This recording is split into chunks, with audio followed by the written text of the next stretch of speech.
Le livre de Smart Job. On parle d'un livre et d'un sujet passionnant, Manager aujourd'hui. Alors ça vous concerne directement. Les 25 nouvelles tendances, écrites par Bertrand Jouvenot, qui est notre invité. Bonjour Bertrand. Bonjour Arnaud. Édition Deboc. Oui. C'est un livre d'une très grande érudition, très bien mis en page et qui, je précise, n'est pas un pensum technique avec des conseils pratiques pour manager, c'est pas ça. C'est un livre d'histoire, préface du patron de Blablacar, préface passionnante. Et dès le début du livre, vous nous faites démarrer par Taylor.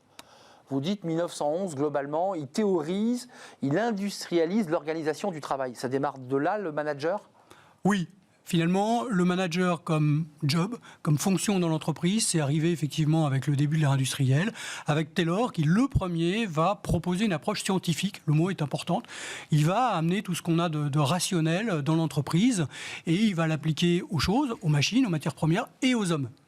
Et là où c'est important d'en parler, c'est qu'aujourd'hui, on n'est pas encore complètement libéré du taylorisme. On est encore extraordinairement marqué intellectuellement, psychologiquement, culturellement par des habitudes qu'on a prises dans l'entreprise depuis plus d'un siècle.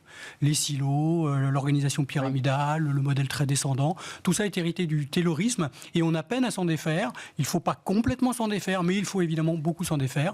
Pour donner envie à ceux qui s'intéressent, parce que c'est un livre d'histoire qui est très documenté, vous êtes appuyé sur des auteurs, il suffit d'aller à la fin de votre livre pour voir le nombre d'ouvrages sur lesquels vous êtes appuyé pour le bâtir.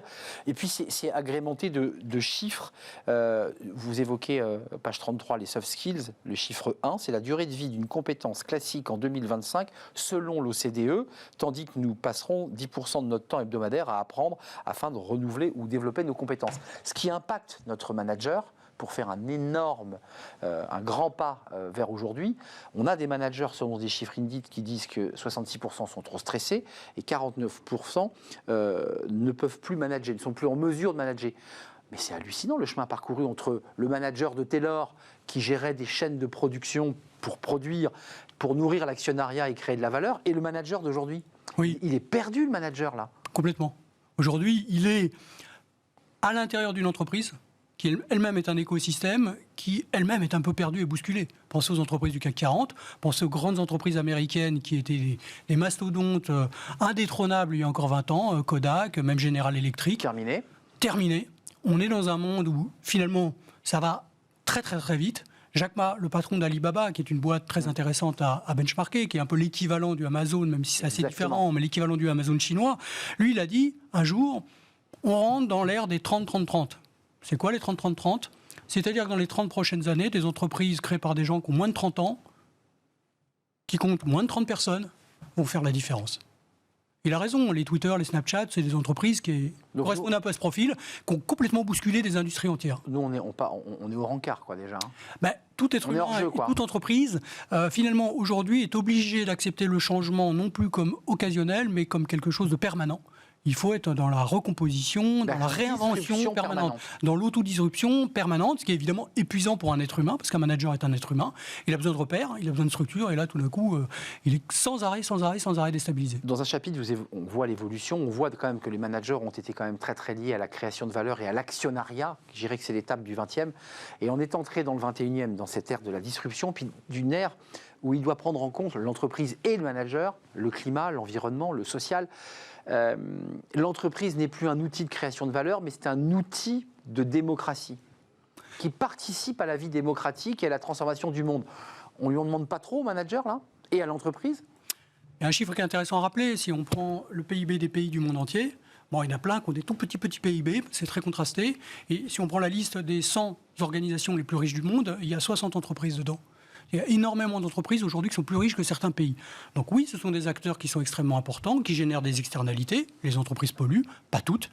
Et effectivement, le manager qui, hier, devait finalement générer de la valeur pour l'actionnaire, c'est toute l'époque Milton Friedman, prix Nobel d'économie, qui a marqué effectivement la fin du XXe siècle.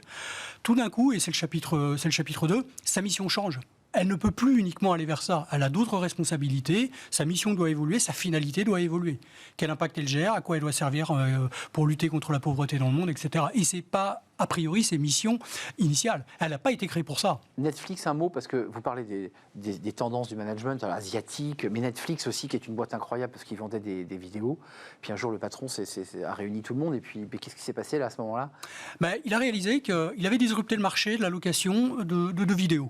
Mais il a réalisé qu'il devait lui aussi se disrupter parce que le numérique arrivait. Ouais. Il a dit, je vais arrêter de louer des supports physiques, moi je vais passer au tout numérique. Maintenant, j'ai plus les équipes qu'il faut, les anciens ils vont pas. Donc, convention d'entreprise, tout le monde était là. Il a demandé aux anciens de se lever. Vous étiez là au début, eh ben on va tous vous applaudir. Bravo, tout le monde a applaudi. Puis après, il a ajouté, maintenant on va vous applaudir parce qu'on va vous dire aussi merci. Vous êtes remerciés, vous ne faites plus partie de l'entreprise. Sortez. Voilà. Et il y a beaucoup de cas de transformation digitale dans ce livre qui sont mentionnés, qui sont très brutales. Et aujourd'hui, malheureusement, on rentre dans une ère où les entreprises sont tellement bousculées que peut-être qu'il est difficile d'être soft.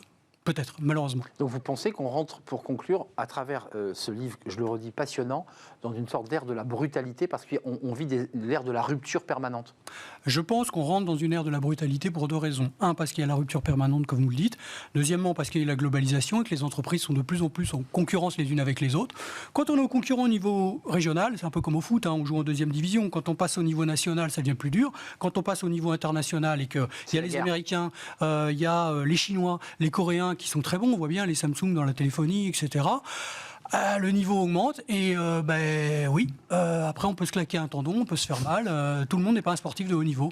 Et du coup ça rentre, ça conforte une espèce de capitalisme très darwiniste qui n'est peut-être pas souhaitable. Avec des concentrations permanentes. Avec des concentrations, des empires qui se créent très vite, qui disparaissent très vite. C'est ça, merci, c'est passionnant de vous entendre Bertrand Jouvenot. Je précise que vous êtes président des brigades du marketing après un très très long passage dans le marketing, dans plein d'entreprises très très connues, dont Célio d'ailleurs. Oui. Je voulais citer Célio, mais il y en a plein d'autres. Oui. Votre livre, Manager, c'est gérer le futur dans le présent. Ça, c'est la punchline 4e de couve. Manager aujourd'hui les 25 nouvelles tendances. On voit votre livre chez Deboc et il vient de sortir à découvrir et à acheter dans les meilleures librairies. C'est comme ça qu'on Exactement. Merci de nous avoir rendu visite. Et à très très bientôt. On fait une courte pause. Les experts de Smart Job vont arriver. Il y a deux sujets qui évidemment agitent l'actualité et qui sont en lien direct avec notre émission. L'assurance chômage, la réforme, les partenaires sociaux vont être concertés. Ils ont reçu un document de travail. C'est de la concertation. Et puis évidemment la réforme des retraites, ça coince à cause de ce fameux amendement au projet de loi de finances de la sécurité sociale. Et c'est vrai que François Bayrou a créé un peu la discorde en disant que ce n'était pas une bonne idée. Où va-t-on ? On va en parler avec nos experts parce que ça impacte évidemment ces questions d'emploi et de maintien à l'emploi. C'est juste après et c'est les experts de Smart Job.